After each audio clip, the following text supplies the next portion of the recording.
Hello friend, welcome to friendship preparation YouTube channel. इस channel पर मैं कृष्णा आपके लिए लेके आता हूं एजुकेशनल वीडियो। इस वीडियो में मैं डिस्कस करने वाला हूं क्लास 9 का हिंदी का क्वेश्चन पेपर, जो कि आपके टर्म 2 यानी एनुअल एग्जाम में आने वाला है। डिटेल में जान लेते हैं किस टाइप का क्वेश्चन पेपर होने वाला है, कितने क्वेश्चन आएंगे और कितने मार्क्स का क्वेश्चन पूछा जाएगा। तो सबसे पहले आपको ये पता होना चाहिए कि आपका जो हिंदी का क्वेश्चन पेपर है, इसे 2 पार्ट यानी कि 2 भाग में बांटा जाता है, खंड क के अंदर और खंड ख के अंदर। और इसके अंदर जितने भी प्रश्न हैं वो सभी प्रश्न आपके लिए अनिवार्य होते हैं, लेकिन इसके अलावा कुछ इंटरनल चॉइस भी आपको दी जाती है क्वेश्चन के अंदर। चलिए, बाकी डिटेल में जानकारी आपको इस पूरे वीडियो में मिलने वाली है, तो पूरे वीडियो को देखिए और प्रैक्टिस करिए अपने एनुअल एग्जाम से पहले, ताकि एक अच्छी प्रिपरेशन आपकी एग्जाम के लिए हो सके। तो सबसे पहले आपको ये मालूम होना चाहिए कि किस टाइप का क्वेश्चन पेपर आपके लिए फ्रेम किया जाएगा। तो आपकी किताब में जो कहानी वगैरह है, यानी कि जो गद्य खंड है, उसमें से आपका जो प्रश्न आएगा, 4 प्रश्न आएंगे और ये चारों प्रश्न 2-2 अंक के होंगे। तो इस तरह से आप ये कह सकते हो ये वाला पोर्शन आपका 8 यानी 8 मार्क्स का होने वाला है। इसके अलावा कविता, दोहे वगैरह जो होते हैं, ये भी इसका पोर्शन आपके सिलेबस का पार्ट है और इसके अंदर आपके लिए 3 प्रश्न आएंगे और कुल मिलाकर के ये 6 मार्क्स का होने वाला है, यानी कि 2-2 नंबर के 3 प्रश्न इसके अंदर आने वाले हैं। इसके अलावा आपकी एक और बुक जो है कृतिका, उसके अंदर से भी आपके प्रश्न पूछे जाएंगे, जहां आपके लिए 3-3 नंबर के 2 प्रश्न आने वाले हैं। तो कुल मिला के ये भी खंड आपका जो पूरी अगर बात करें कृतिका वाले भाग की, तो ये 6 नंबर का हो जाएगा। और पूरी डिटेल इसकी बात करें तो ये 8 नंबर की तो कहानी यानी गद्य खंड हो गया, 6 नंबर का आपका पद्य खंड हो गया, और कृतिका वाले किताब से आपके 6 नंबर का ये पूरा पोर्शन आने वाला है। ये तो बात की मैंने आपके एग्जाम में जो खंड क होगा उसके बारे में बात कर रहा हूं। इसके अलावा आपका खंड ख भी होगा, जिसमें खास तौर पर व्याकरण के ऊपर जोर दिया जाएगा। सबसे पहले आपके लिए अनुच्छेद लेखन आएगा, जो कि एक प्रश्न होगा 5 नंबर का। इसके बाद पत्र लेखन भी आपके सिलेबस का पार्ट है और ये पत्र भी आपके लिए 5 नंबर का होने वाला है। इसके अलावा संवाद लेखन, यानी कि 2 लोगों की जो बातचीत होती है, संवाद लेखन भी आएगा, जिसके अंदर 2 प्रश्न आएंगे, 2.5 नंबर के आएंगे, यानी 2.5 के 2 क्वेश्चन आएंगे और टोटल ये 5 मार्क्स हो जाएंगे। इसके अलावा लघु कथा यानी कि एक छोटी कहानी लिखने के लिए भी आपके लिए प्रश्न बनाया जाएगा और ये जो प्रश्न है, एक प्रश्न आएगा 5 नंबर का। तो इस तरह से आपके इस क्वेश्चन पेपर के अंदर कुल मिला के 40 अंक का ये क्वेश्चन पेपर होने वाला है, जिसे 14 प्रश्न के अंदर भाग किया जा रहा है। तो डिटेल में आप ये जान लेते हैं कि दोनों खंड में, खंड ख में और खंड क में, किस तरह के प्रश्न आपसे पूछे जाएंगे। तो सबसे पहले हम लोग डिस्कस करते हैं खंड क, यानी जो आपकी पाठ्य पुस्तक है उसके अंदर से किस तरह के प्रश्न पूछे जाएंगे। पाठ्य पुस्तक यानी कि आपकी जो टेक्स्ट बुक है उसकी बात की जा रही है। इसके अंदर आपको 4 प्रश्न करने होंगे और ये जो प्रश्न कुछ इस तरह से आपसे पूछा जाएगा। प्रश्न संख्या 1, निम्नलिखित प्रश्नों के उत्तर संक्षेप में दीजिए। और ये सभी प्रश्न जो होंगे आपके 2-2 नंबर के होने वाले हैं। प्रश्न जो आपकी जो किताब है इसी में से पूछा जाएगा। प्रश्न कुछ इस तरह से, जैसे इसका क प्रश्न सबसे पहले पढ़ते हैं। किस घटना से सलीम अली के जीवन की दिशा को बदल दिया और उन्हें पक्षी प्रेमी बना दिया, यानी कि कौन सी ऐसी घटना हुई थी जिसकी वजह से जो सलीम अली हैं उनके जीवन में बदलाव आया था, इसके बारे में आपको बताना है और वो पक्षी प्रेमी बन गए। तो इस तरह से इस प्रश्न का उत्तर आपको देना होगा। उसके बाद ख प्रश्न, यानी इसके जो दूसरा भाग है, इसमें प्रश्न पूछा जा रहा है आपसे, इस सपनों की याद पाठ सलीम अली की पर्यावरण की चिंता को भी व्यक्त करता है। पर्यावरण को बचाने के लिए आप कैसा योगदान दे सकते हैं, उसे अपने शब्दों में लिखें। यानी ये जो पाठ आपने पढ़ा था अपनी किताब के अंदर, सलीम अली वाला जो पाठ है, सांवलो सपनों की याद पाठ वाले की बात की जा रही है, कि इसके अंदर पर्यावरण के प्रति जो भी चीजें आपको बताई गई थी, तो उसके बारे में आपसे पूछा जा रहा है कि किस तरह से हम लोग प्रकृति को योगदान दे सकते हैं और पर्यावरण को खराब होने से बचा सकते हैं, इसके बारे में आपसे पूछा जा रहा है। तो आप लोग अपने विचार अपने शब्दों में लिख करके इस प्रश्न का उत्तर देना है। कुल मिला के इसके अंदर आप लिख सकते हैं, कुछ सुझाव बता सकते हैं कि किस तरह से हम अपने इन्वायरमेंट यानी पर्यावरण को बचा सकते हैं, इसे और ज्यादा हरा भरा बना सकते हैं। ये सारी बातें इस प्रश्न के उत्तर में आपको लिखना होगा। इसके बाद ग प्रश्न है, जिसमें आपसे पूछा जा रहा है कि प्रेमचंद्र के फटे जूते पाठ में टीले शब्द का प्रयोग किन संदर्भों को इंगित करने के लिए किया गया है। यानी कि प्रेमचंद्र का जो आपने ये पाठ पढ़ा था, इसके अंदर आपसे पूछा जा रहा है ये टीले शब्द जो प्रयोग किया गया है, इसका रेफरेंस क्या है, इसका मतलब क्या है, या फिर यूं कहूं ये किस बात की ओर इशारा करते हैं, ये बात आपको इसके अंदर बतानी है अपने उत्तर के अंदर। इसके अलावा इसका जो चौथा भाग है यानी कि घ प्रश्न, इसमें आपसे पूछा जा रहा है कि तुम पर्दों का महत्व नहीं जानते, हम पर्दे पर कुर्बान हो जाते हैं, हो रहे हैं, इस पंक्ति में निहित व्यंग स्पष्ट कीजिए। यानी ये एक तरह से व्यंग आपको दिया गया है, इसका अर्थ बताते हुए आपको समझाना है कि इससे आप क्या समझ रहे हैं। और ये सभी प्रश्न आपके 2 नंबर के होने वाले हैं। तो 4 प्रश्न है, इस वजह से ये प्रश्न संख्या 1 आपका 8 नंबर का हो जाएगा। इसके बाद आपके लिए प्रश्न संख्या 2 है, और दूसरे प्रश्न में भी आपसे प्रश्नों के उत्तर देने के लिए बोला जा रहा है। और प्रश्न कुछ इस तरह से है कि निम्नलिखित प्रश्नों के उत्तर संक्षेप में दीजिए। देखिए प्रश्न संख्या 1 में क्या था, जो आपका गद्य, गद्य का मतलब होता है जो कहानी वगैरह आपने पढ़ी थी उससे प्रश्न पूछे जा रहे हैं। और ख इसके बाद जो प्रश्न संख्या 2 जो है, इसके अंदर जो आपसे प्रश्न पूछे जा रहे हैं वो आपके पद्य खंड, पद्य का मतलब होता है यानी कि जो आपने कविता दोहे वगैरह आपने पढ़ा है उससे प्रश्न पूछे जा रहे हैं। इसके अंदर आपके लिए 3 प्रश्न है, और ये तीनों प्रश्न क, ख और ग ये 2-2 अंक के होने वाले हैं। और कुल मिला के प्रश्न संख्या 2 जो है ये 6 नंबर का हो जाएगा। पहले एक बार पढ़ लेते हैं कि प्रश्न क्या है।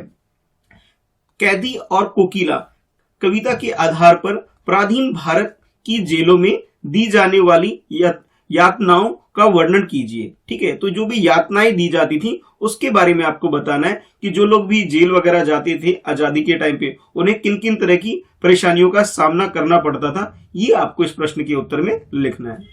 ख प्रश्न में आपसे बोला जा रहा है, देख विषमता तेरी मेरी पंक्ति के माध्यम से कवि कैदी और कोकिला कविता में किस विषमता की ओर संकेत किया है। यानी जो इसमें कैदी और कोकिला के बारे में जो भी चीजें, इसके अंदर विषमता का मतलब होता है अंतर, जो भी अंतर कवि ने बताया है उस अंतर को आपको इस प्रश्न के उत्तर में लिखना है।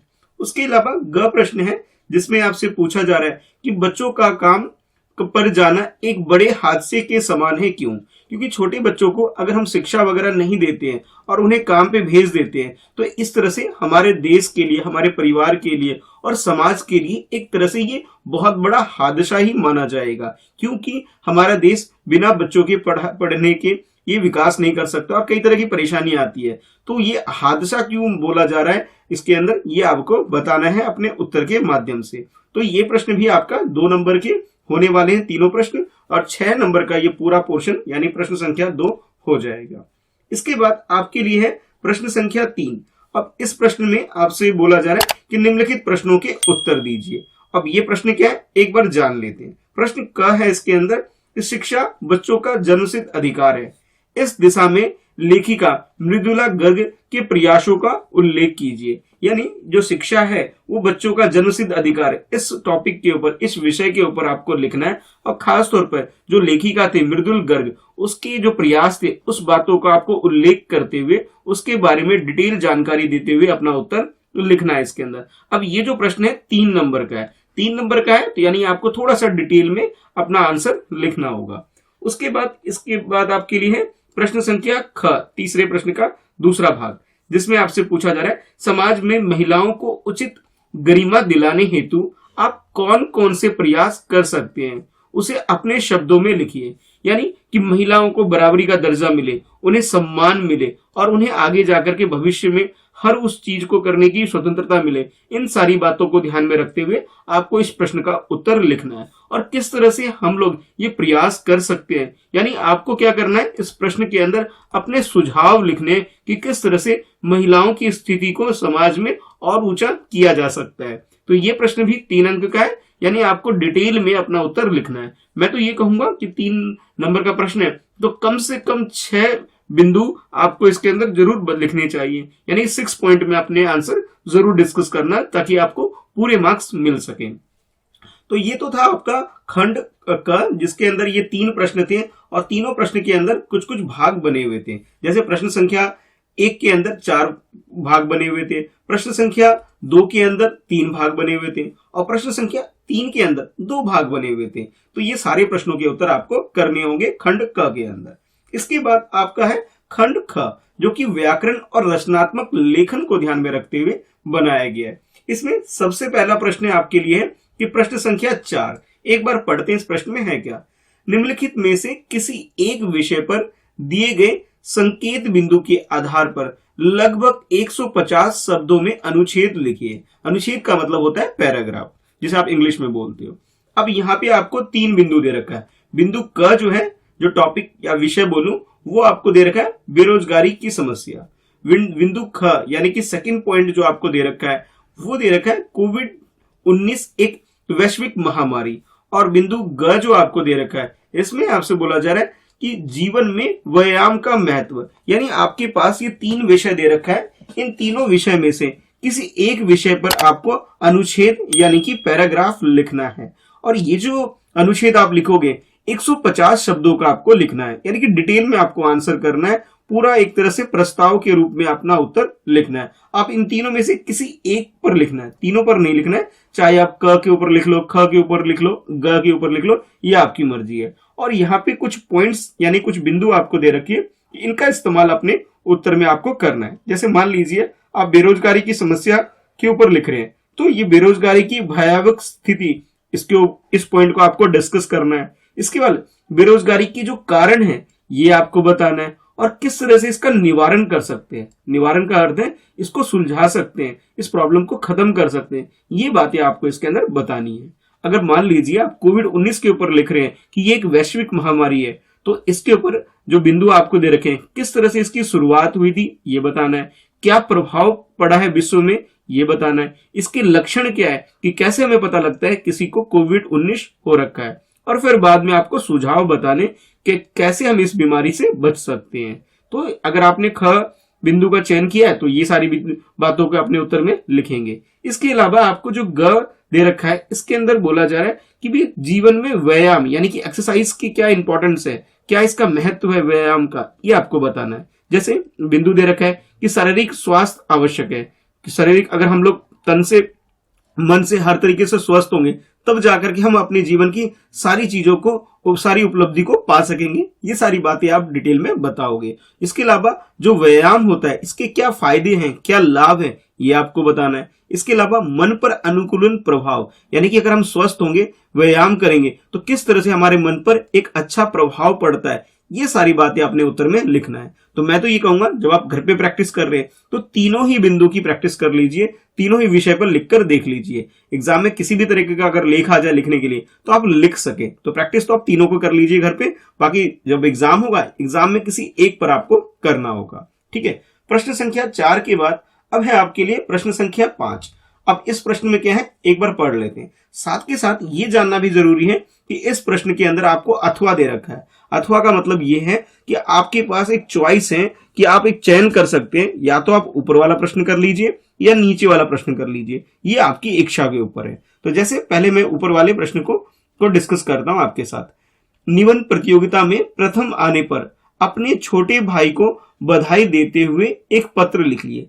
मान लीजिए आपका कोई छोटा भाई है, वो छोटी क्लास में पढ़ता है और उसने एक निबंध प्रतियोगिता में एक प्रथम स्थान प्राप्त किया है, यानी कि वो फर्स्ट आया है। तो इस चीज की आपको बधाई देनी है अपने छोटे भाई को, और बधाई देते हुए उसे एक पत्र लिखना है कि भाई आपको बहुत बहुत मुबारक हो, और सारी बातें हालचाल पूछना है उसकी, और जो भी बातचीत एक भाई के छोटे भाई के साथ होती है वो बातचीत आपको करनी है। ठीक है, तो आप तो ये पत्र लिख सकते हो। इसके अलावा नीचे आपसे बोला जा रहा है कि अपने क्षेत्र की टूटी फूटी सड़कों को पुनः बनवाने का आग्रह करते हुए नगर निगम के उपायुक्त को पत्र लिखिए। यानी जिस एरिया में आप रहते हैं वहां पे जो नगर निगम के जो आयुक्त है, उपायुक्त है, उनको आपको एक पत्र लिखना है और उनको एक रिक्वेस्ट करनी है। रिक्वेस्ट जैसे हम हिंदी में आग्रह बोल देते हैं, कि आपको एक रिक्वेस्ट करनी, आग्रह करना है कि हमारे क्षेत्र के अंदर जो रोड है टूटी फूटी है, इसका पुनः निर्माण करवा दीजिए, या इसे रिपेयर करवा दीजिए, इसे ठीक करवा दीजिए। इन चीजों के लिए आपको आग्रह उनसे करना है। तो इन दोनों में से कोई भी एक पत्र, देखो पहला वाला जो पत्र है ये एक तरह से पर्सनल लेटर हो गया, और दूसरा वाला जो है एक तरह से ये ऑफिशियल लेटर हो गया। तो कोई भी एक पत्र आपको लिखना है, या तो छोटे भाई को लिख लीजिए या फिर नगर निगम के उपायुक्त को आप ये चिट्ठी या पत्र लिख सकते हैं। इसके बाद आपके लिए है प्रश्न संख्या 6। जिसमें आपको बोला जा रहा है निम्नलिखित स्थितियों में से किन्हीं दो पर लगभग 40 शब्दों में संवाद लिखिए। संवाद यानी कि जिस तरह से नाटक होता है, दो लोग आपस में बातचीत करते हैं, तो उस डायलॉग को हिंदी में संवाद बोला जाता है। तो आपको संवाद लिखना है। अब यहाँ पे देखो 3 टॉपिक दे रखा है, 3 बिंदु आपको दे रखा है, क, ख और ग। 3 में से कोई भी 2 आप लिख सकते हैं, जिसपे जो भी आपको आसान लगता है, जिसपे आप कंफर्टेबल है, उस टॉपिक पे आप लिख सकते हैं। सबसे पहले हम लोग बात करेंगे क पे। क में आपसे बोला जा रहा है कोरोना महामारी में जनता की लापरवाही पर 2 मित्रों में हुई बातचीत को संवाद के रूप में लिखिए। यानी कि 2 दोस्त हैं, एक का नाम में मान लीजिए ए है, एक का नाम बी है, समझाने के लिए बोल रहा हूं। बाकी आप लोग नाम असली जो नाम है वो भी रख सकते हैं। इनके बीच की जो भी बातचीत हो रही है, उस बातचीत को आपको संवाद के रूप में लिखना है कि कोरोना की क्या क्या लापरवाही है, लोग किस तरह से ध्यान नहीं देते, मास्क नहीं लगाते, वैक्सीनेशन नहीं करवा रहे हैं, सोशल डिस्टेंसिंग मेंटेन नहीं करते हैं, या इस तरह की बातों को आप बातचीत में करेंगे, लिखेंगे। ठीक है। उसके बाद ख में आपसे बोला जा रहा है कि पुस्तक विक्रेता की दुकान पर किताबें खरीदने आए छात्रा और दुकानदार के बीच हुई बातचीत को संवाद के रूप में लिखिए। यानी कि एक बच्ची है, जैसे आप लोग पढ़ रहे हो, वैसे कोई एक स्टूडेंट छात्र है या छात्रा है, वो और दुकानदार के बीच में एक बातचीत हो रही है। जब वो छात्रा दुकान पे जाती है, दुकान वाले से एक किताब खरीदना चाहती है, तो वो किस तरह से दुकानदार से किताब खरीदती है, उनके बीच में क्या बातचीत होती है, वो उस बातचीत को आपको लिखना है अपने उत्तर के अंदर एक संवाद के रूप में। या फिर आप तीसरा ऑप्शन भी आपके पास जो है वो ये है कि ऑनलाइन कक्षा पर 2 विद्यार्थियों के बीच हुई बातचीत को संवाद के रूप में लिखिए। मान लीजिए आप और आपका दोस्त है, तो आप दोनों भी आपस में जो बातचीत करते हैं कि भाई ऑनलाइन क्लास अच्छी है या ऑफलाइन क्लास अच्छी है, पहले शिक्षा में पढ़ाई में ऐसा होता था, अब ऐसा होता है, जो आपस में आप लोगों की बातचीत होती है, उस बातचीत को आपको संवाद के रूप में लिखना है। तो इन तीनों में से किसी भी 2 पर आपको करना है। तीनों करने की जरूरत नहीं है, किन्हीं 2 पे बोला गया तो कोई भी 2 आप कर सकते हैं। ठीक है। तो ये जो है 2.5 नंबर का आपका ये प्रश्न होने वाला है। कुल मिला के ये 5 अंक का ये प्रश्न हो जाएगा, प्रश्न संख्या 6। इसके बाद आपके इस प्रश्न पत्र के अंदर आखिरी प्रश्न है प्रश्न संख्या 7। इसमें आपसे बोला जा रहा है निम्नलिखित में से किसी एक विषय पर लगभग 120 शब्दों में लघु कथा लिखिए। यानी कि एक छोटी सी कहानी बना करके आपको लिखनी है, और ये जो कहानी होगी कम से कम ये 120 शब्दों की होनी चाहिए। अब आपके पास यहाँ पर जो विषय दे रखे हैं, 2 विषय दे रखे हैं, और इनमें से किसी एक विषय पर आपको लिखना है। जैसे यहाँ पे विषय, पहला विषय जो क दे रखा है, ऑनलाइन शिक्षा का महत्व। यानी आजकल जो ऑनलाइन क्लासेस, जब से ये कोविड-19 आया है, तो बहुत कुछ बदलाव हुए हैं, तो इसके क्या फायदे हुए, कितना आपको बेनिफिट हुआ, इस चीज के बारे में आप लिख सकते हैं, और इसे आपको कम से कम 120 शब्दों के आसपास लिखना है। या फिर आप दूसरा भी लिख सकते हैं ख, जिसमें आपसे बोला जा रहा है कि जैसी करनी वैसी भरनी। इस बात को ध्यान में रखते हुए आपको एक कहानी के रूप में इसे लिखना है कि किसी की कहानी बतानी, किसी ने कुछ बुरा काम किया होगा और फिर उसे बुरा काम करने की वजह से वो सजा मिली होगी। तो इन दोनों में से किसी एक विषय पर आपको एक लघु कथा बना करके लिखना है, और ये जो लघु कथा होगी कम से कम 120 शब्दों की होनी चाहिए। तो इस तरह का प्रश्न पत्र यानी क्वेश्चन पेपर आपके एग्जाम में आने वाला है। उम्मीद करता हूं आपको ये पूरा जो वीडियो में मैंने जो सारे प्रश्न डिस्कस किए, सब कुछ आपको समझ में आ गया होगा। अगर कुछ डाउट रह जाता है नीचे कमेंट में लिख करके पूछ सकते हो। इसके अलावा आप मुझे इंस्टाग्राम पे फॉलो कर लीजिए @Mr. Krishna Shah। मेरी इंस्टाग्राम आईडी है, जहां पर्सनली कनेक्ट होकर के मुझसे अपने डाउट्स वगैरह पूछ सकते हैं। वीडियो को लाइक करना ताकि मुझे पता लग सके कि भी आपको ये वीडियो पसंद आ रही है, आपको ये एक्सप्लेनेशन समझ में आ रहा है। और चैनल फ्रेंडशिप प्रिपरेशन को सब्सक्राइब कर लो और बेल आइकन जरूर प्रेस करो ताकि हर लेटेस्ट वीडियो की नोटिफिकेशन आपको रिसीव हो सके। इस वीडियो के डिस्क्रिप्शन में और फर्स्ट कमेंट में मैंने आपके ऑल सब्जेक्ट की क्वेश्चन पेपर एक्सप्लेनेशन की वीडियो की लिंक दे रखी है, जिस पे क्लिक करके आप सारी वीडियो देख सकते हैं और अपने टर्म टू एग्जाम की प्रिपरेशन कर सकते हैं। तो all the best for your exam. Bye bye.